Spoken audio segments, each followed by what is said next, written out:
My name is Michael, and I work as a mechanic in a small auto shop in the outskirts of a quiet town in Arizona.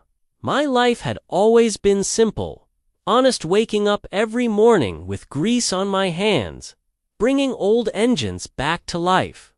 The shop belonged to my father before me, and like he always said, every bolt has its purpose, every screw its timing. But there are things in life no tool can fix, and I learned that lesson in the hardest way a man can imagine. My daughter, Emma, is 14. She's the light of my life. Ever since she was a toddler, she was curious, lively, always running around the shop, asking questions, touching everything she wasn't supposed to. My wife, Sarah, would often tell her to stay away from the machines, but I let her explore. I loved watching her learn.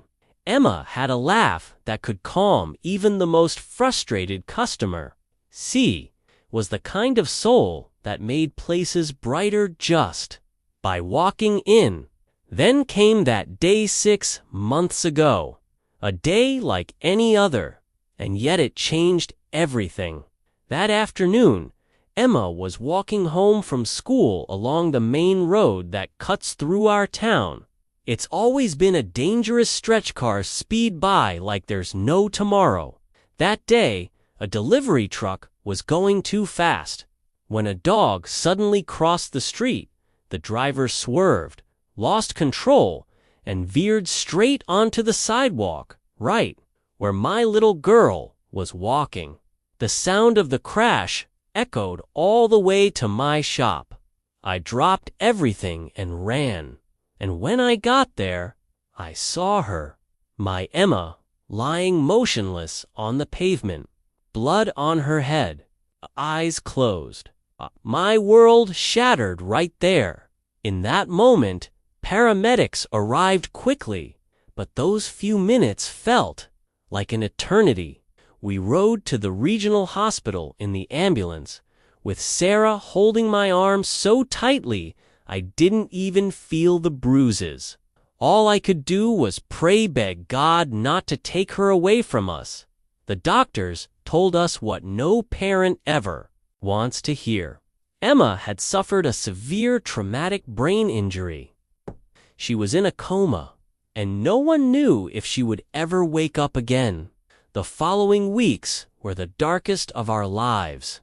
Every day, Sarah and I sat by her hospital bed, holding her hand, talking to her, playing her favorite songs.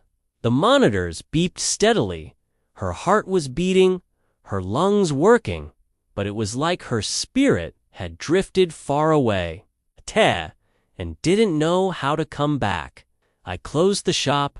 I couldn't fix another engine knowing my daughter was lying between life and death. The little savings we had were gone, spent on hospital bills, expensive medications, and tests that brought no good news. Sarah lost a lot of weight. Her eyes were hollow, her voice barely a whisper. At night, we'd sit at the kitchen table in silence, pushing food around our plates. The laughter that once filled our home had vanished, replaced by an unbearable stillness. Friends and neighbors brought meals, offered rides, sat with us, but nothing filled the hole that Emma had left. One night after another long, painful day at the hospital, I came home and collapsed onto the old couch where Emma used to do her homework, and I broke. I cried harder than I've ever cried, screamed at God. I asked why. Why take the joy from my home? Why make an innocent girl suffer like this? Sarah sat next to me, wrapped her arms around me, and we cried together. No words, just grief. That night, we prayed. For the first time in years, truly prayed, not reciting prayers like habits, but begging from the deepest part of our souls. We asked the Virgin Mary not to leave us in that darkness. My mother, God rest her soul, had been deeply devoted to Our Lady of Fátima. When I was a boy, she'd take me to church every Sunday. She'd light candles and whisper prayers with tears in her eyes. I never truly understood that kind of faith. I went out of obligation. I prayed when things got hard. It was never real, not like hers. And yet, sitting there, shattered, that forgotten faith stirred in me like an ember buried in ashes. The days that followed were a roller coaster. One moment, the doctors would say there was slight brain activity. The next, an infection would set her back. We lived by the hospital phone. Every ring stopped our hearts. Then came day 35. That afternoon, the neurologist asked to speak with us in private. He took us to a small consultation room, cold, sterile, reeking of antiseptic. He sat us down gently and said the words we had feared. It may be time to start preparing yourselves for another kind of future. He explained that Emma's brain had endured significant trauma, and even if she woke up, there was a strong chance she wouldn't be the same. The girl we knew might not come back. Sarah collapsed into her chair, sobbing. I stood frozen, my legs numb. My soul felt like it was being torn apart. That night, I wandered through our silent house. I touched Emma's school backpack, still hanging on the chair. Her favorite hoodie still draped over the sofa. Her scent strawberry shampoo and bubblegum still lingered on her pillow. I sat on her bed and held that pillow tight, like I was trying to hold on to her soul. And there, alone in the darkness, I spoke to Our Lady of Fátima for the first time with a heart completely broken. Dear Mother, I know I've failed so many times. I haven't been a man of faith, but please, don't take my daughter. Don't punish her for my mistakes. If someone has to pay, let it be me, but let her live. Let her wake up. I cried with my face buried in that pillow until I couldn't breathe anymore. But when I finally looked up, something strange happened. The pain was still there, but a warmth settled in my chest. Quiet, a peace I couldn't explain. Like someone had heard me. The next day, something shifted inside me. I wasn't the same broken man anymore. I didn't know how to explain it, but I woke up with a strange clarity. I told Sarah we weren't giving up. We looked for a second medical opinion. We took Emma to a hospital in Phoenix. We met with new specialists, neurologists who, while cautious, offered a sliver of hope. They told us that coma cases were unpredictable. Some patients had awakened after months, even years.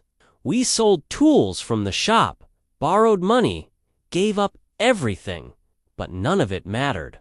Emma was worth every sacrifice, and that's when something happened, something I still can't explain in normal words. Each time I sat by Emma's bed, holding her cold little hand, I began to feel a presence, not something I could see, not something I could touch, but it was there, in the silence, in the air, a warmth, a peace, a soft light that seemed to glow from within the room. I thought it was just exhaustion, lack of sleep, stress, but no, this presence got stronger, clearer every day. One night, while staying at the hospital alone, I took out an old rosary my mom had given me when I was a kid. I hadn't touched it in decades, but something told me was the time. I began to pray, bead by bead. My fingers trembled, my voice cracked, but I kept going. And then it happened. As I prayed the second decade of the rosary, I felt a gentle, warm rest on my shoulder. Startled, I turned around. There was no one there, but then I heard a voice, soft, loving, motherly. "Don't lose your faith, Michael. Your daughter will return to you." It was clear. It wasn't my mind playing tricks. It wasn't exhaustion. It was her, Our Lady of Fátima, speaking to me, comforting me in my deepest agony. After that night, everything felt different. The fear didn't vanish, but a deep peace took its place.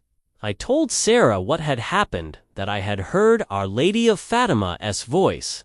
At first, she looked at me like maybe I was losing it. But then she saw something in my eyes. Something she hadn't seen in weeks. Hope. From that moment on, we prayed differently. No longer begging through despair, but trusting in the promise that had been whispered to me. We kept visiting Emma every day. I read her the same bedtime stories I used to tell when she was 5. Sarah brought fresh flowers from the garden. We played her favorite music, told her silly jokes, and even talked about the trip to the beach she always dreamed of. For her 15th birthday, then came day 40-3. It was a Tuesday morning, just like any other. I had gone to the shop to sort out some paperwork. Sarah stayed at the hospital. Suddenly, my phone rang. She was crying, screaming with joy. But I couldn't understand a word. I dropped everything and raced to the hospital. When I opened the door to Emma's room, I froze. She was awake. Her eyes, bright and soft, were fixed on her mother, and on her lips, a smile. Weak, but real. The first thing she said was, "Mom, I had the longest dream." I rushed to her side. My hands trembled. As I took hers, she squeezed them. Strong, alive, present. The doctors came running. Tests, scans, evaluations. Everything pointed to the impossible. Her brain function was intact. No permanent damage. Nothing that could explain what had just happened. An older physician looked at me with tears in his eyes and said, "In 30 years, I've never seen a recovery like this. This, Mr. Thompson, is a miracle." But I already knew that, because I knew who had made that miracle happen. Emma's recovery was astonishing. Within a week, she was walking through the hospital corridors, joking with nurses, asking for her school books because she was bored. The doctors insisted on keeping her under observation for a while longer. But with each day, she grew stronger, more herself. When we finally got to take her home, we walked out of that hospital as a family holding hands under the evening sky, breathing in the world like it was new. But a few days after we got home, Emma told us something that froze me in place. "Dad," she said, "I wasn't asleep the whole time. I was somewhere else. It was a place full of golden light. It felt warm, peaceful, like I was floating in a big hug." I stared at her, holding my breath, and there was a lady, she said, her voice calm and certain. A beautiful lady dressed in blue. She would sing to me, and she told me I couldn't stay, that you and Mom still needed me. She said I had things to do here. My heart pounded in my chest. I asked, "Did she tell you her name?" Shook her head. "No, but she smiled a lot, and she made me feel safe, like she loved me more than anything in the world." Then she added softly, her clothes had stars on them, and a golden glow around her head. Tears filled my eyes. I knew exactly who Emma had seen. It was her, Our Lady of Fátima, the same mother who whispered to me in that hospital room. The same one who had wrapped my daughter in her mantle of light when we couldn't reach her. Emma returned to school 2 months later. Her teachers, her classmates, they couldn't believe their eyes.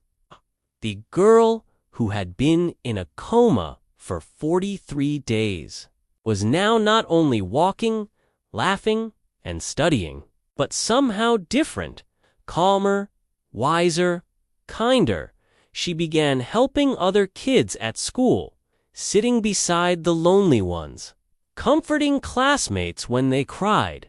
It was as if she had brought something back with her from that place of golden light, a tenderness that didn't come from this world.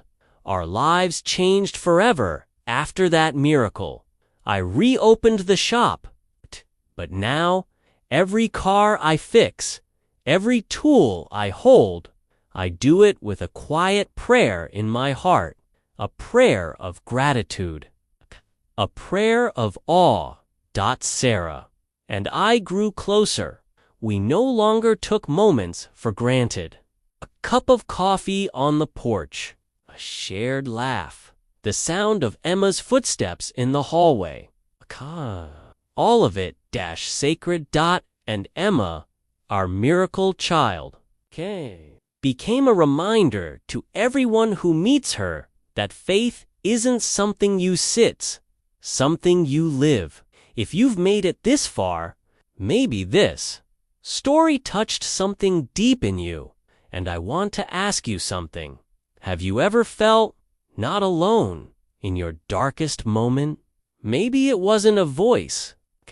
Maybe it wasn't a vision, but a whisper in your heart, a strength that didn't come from you, a warmth when everything around you was cold. If you felt it, tell us in the comments. Tell us your story, because there are people reading who need to know they're not alone, that someone else has been through the valley. Subscribe to this channel. Subscribe to this channel if this testimony moved your heart. We share real stories of faith, hope, and divine protection. Stories that remind us that even when everything seems lost, there is a light that never abandons us. May God bless you, and may Our Lady of Fatima always walk beside you.